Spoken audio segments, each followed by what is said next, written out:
Guys, welcome back to my YouTube channel. അപ്പോൾ ഇന്നൊരു wedding day വ്ളോഗുമായിട്ടാണ് ഞാൻ വന്നിട്ടുള്ളത്. കൂട്ടുകാരിയുടെ കല്യാണമാണ് ഗൈസ്, ഓഡിറ്റോറിയത്തിൽ വെച്ചൊരു കല്യാണം. അപ്പോൾ ഞങ്ങൾ ഓഡിറ്റോറിയത്തേക്ക് പോയിക്കൊണ്ടിരിക്കുകയാണ്. അപ്പോൾ ഞങ്ങൾ ഗിഫ്റ്റ് അവൾക്ക് വേണ്ടി നേരത്തെ സെറ്റാക്കി വെച്ചിട്ടുണ്ടായിരുന്നു. അപ്പോൾ ഞങ്ങൾ ഗിഫ്റ്റ് കൊണ്ട് എടുത്ത് സെറ്റാക്കി.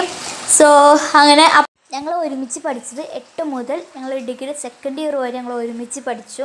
അങ്ങനെ അവൾ ഇന്ന് കല്യാണം കഴിഞ്ഞ് ഇന്ന് ചെറുക്കൻ്റെ വീട്ടിലൊക്കെ പോവാണ്. അവൾ കല്യാണം കഴിഞ്ഞ് പോവാണ്.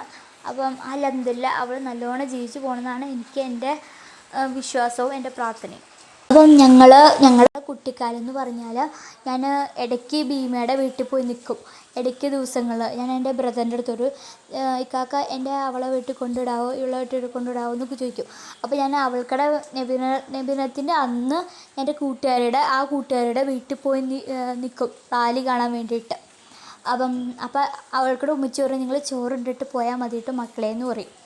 അപ്പം ഞങ്ങൾ അവിടെ ചോറൊക്കെ ഉണ്ടിട്ട് ഞങ്ങൾ കളിയായി ചിരിയായി ഗെയിംസായി. സോ എന്നാ പറയുക, എൻജോയ് ചെയ്യാനുള്ള ഒരു സന്തോഷമായിരുന്നു അന്നത്തെ കാലത്ത്, ഞങ്ങളുടെ കുട്ടിക്കാലത്ത്. സോ അതൊക്കെ ഒരു ഗൈസ്. എന്താ പറയുക, ഇന്ന് അവൾക്കടെ ഫാമിലി അങ്ങനെ കല്യാണമായി ഞങ്ങൾ പൊയ്ക്കൊണ്ടിരിക്കുകയാണ്. അപ്പം ഞങ്ങൾ തർബീയത്തിൽ +1 +2 പഠിക്കാൻ ആയിട്ടുണ്ടല്ലോ. സ്കൂൾ വിട്ട് കഴിഞ്ഞ് ഞങ്ങൾ ഇട ദിവസങ്ങൾ മിഠായി ഇടയ്ക്ക് വാങ്ങിക്കാനൊക്കെ പോകും. അന്ന് ഞങ്ങൾക്കിടയിൽ 5 രൂപ ഉണ്ടായിരുന്നു, പിന്നെന്താ 10 രൂപ അങ്ങനെയൊക്കെ ഉണ്ടായിരുന്നു. അപ്പം ഞങ്ങൾ എക്സാം സമയത്തൊക്കെ ആയിരുന്നു ഞങ്ങൾ കടയിൽ പോയിരുന്നത്. സ്കൂൾ സമയത്ത് അങ്ങനെ കടയിൽ പോക്കൊന്നുമില്ലായിരുന്നു, ഇടയ്ക്ക് മാത്രമേ പോകത്തുള്ളൂ. ഞങ്ങളുടെ സ്കൂളിൻ്റെ താഴത്ത് ഒരു കടയുടെ പെട്ടിക്കട, ആ പെട്ടിക്കടയിൽ പോയി ഞങ്ങൾ നാരങ്ങ മിഠായി ഞങ്ങളങ്ങനെ ഒരുമിച്ച് വാങ്ങിക്കുമായിരുന്നു ഗൈസ്. അന്നത്തെ ഒരു കാലം ഒരു വേറെ ലെവലാണ് ഗൈസ്. അങ്ങനെ ഞങ്ങൾ കല്യാണ വീട്ടിലെത്തി. അപ്പോൾ ഞങ്ങൾ ഫുഡ് കഴിക്കുമ്പോൾ ആദ്യം ഫോട്ടോ എടുത്തിട്ട് ഫുഡ് കഴിക്കാൻ പോകാമെന്ന് ഓർത്തു. അപ്പോൾ അങ്ങനെ ഞങ്ങൾ ഫുഡ് കഴിക്കാൻ പോവാണ് കേട്ടോ ഗൈസ്. അപ്പോൾ ബിരിയാണിയാണ്. അപ്പോൾ സ്ഥലം നോക്കി വയ്ക്കുവാണ്. അപ്പുറത്തെ ഞങ്ങൾക്ക് സ്ഥലം കിട്ടിയിരുന്നു. അപ്പോൾ ഞങ്ങൾ ഫുഡ് കഴിക്കാൻ പോവാണ്. ബിരിയാണിയാണ് കേട്ടോ, ചിക്കൻ ബിരിയാണി. അങ്ങനെ ഞങ്ങൾ ഫുഡ് കഴിച്ചു. അപ്പോൾ ഞങ്ങൾ ഫുഡ് കഴിച്ച് കഴിഞ്ഞു. അപ്പം ഞാനും ഈ കൂട്ടുകാർ ഒരുമിച്ച് ഒരു കാര്യങ്ങൾ പറയുന്നു. എടി അവൾ പോവുകയാണല്ലോ, എന്ത് ചെയ്യുക എന്നൊക്കെ പറഞ്ഞ ഒരു കാര്യങ്ങളൊക്കെ പറഞ്ഞു പോകായിരുന്നു. അപ്പോൾ അങ്ങനെ അവളെ യാത്ര അയക്കട്ടെ കേട്ടോ ഗൈസ്. അപ്പോൾ യാത്ര അയക്കാനുള്ള സമയമായി. അപ്പോൾ യാത്ര അയച്ചിട്ട് കാണാം. അപ്പം ചെറുക്കൻ്റെ വീട്ടുകാരൊക്കെ അവിടെ ഇരിപ്പുണ്ടായിരുന്നു ഗൈസ്. അപ്പം ഞാനും എൻ്റെ കൂട്ടുകാരും കൂടി ഓടിച്ചെന്ന് ഭീമേൻ്റെ യാത്രയൊക്കെ പറഞ്ഞ് അപ്പം കെട്ടിപ്പിടിച്ച് ഉമ്മം കൊടുത്ത് ഇങ്ങനൊരു കാണാടിയെന്നൊക്കെ പറഞ്ഞ് ആശ്വസിപ്പിച്ചിട്ടുണ്ട് ഞാൻ. സോ എനിക്ക് വിഷമമൊക്കെ ഉണ്ട്, അവൾ പോവാണ് ഗൈസ്.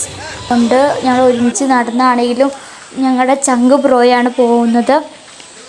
അപ്പം അങ്ങനെ അവൾ പോവാണ് ഗൈസ്. അപ്പം അവളെ യാത്ര ഞാൻ അയക്കുകയാണ് ഗൈസ്. യാത്ര അയച്ചപ്പോൾ ഉണ്ടല്ലോ ഞങ്ങൾക്ക് വിഷമമായി, കാരണം അവൾ പോവുകയാണെന്ന് പറഞ്ഞപ്പം എനിക്ക്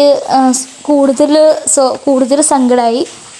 അപ്പോൾ അവൾ കാറിൽ കയറി. അപ്പോൾ അവൾ പോവാണ് ഗൈസ്. അപ്പം അവൾ പോണ മുന്നേ ഞങ്ങൾ 3 പേര് ഫോട്ടോ എടുത്തിട്ട് സെൽഫി. അപ്പോൾ ഞങ്ങൾ തിരിച്ച് വീട്ടിലേക്ക് പോകാൻ കേട്ടോ. അപ്പോൾ ഇന്നത്തെ വീഡിയോ വൈൻഡപ്പ് ചെയ്യണം. വീഡിയോ ഇഷ്ടപ്പെട്ട ലൈക്ക് ചെയ്യണം, സബ്സ്ക്രൈബ് ചെയ്യണം, കമൻറ്റ് ചെയ്യണം, ഫ്രണ്ട്സിൽ എല്ലാവർക്കും ഷെയർ ചെയ്ത് കൊടുക്കണം.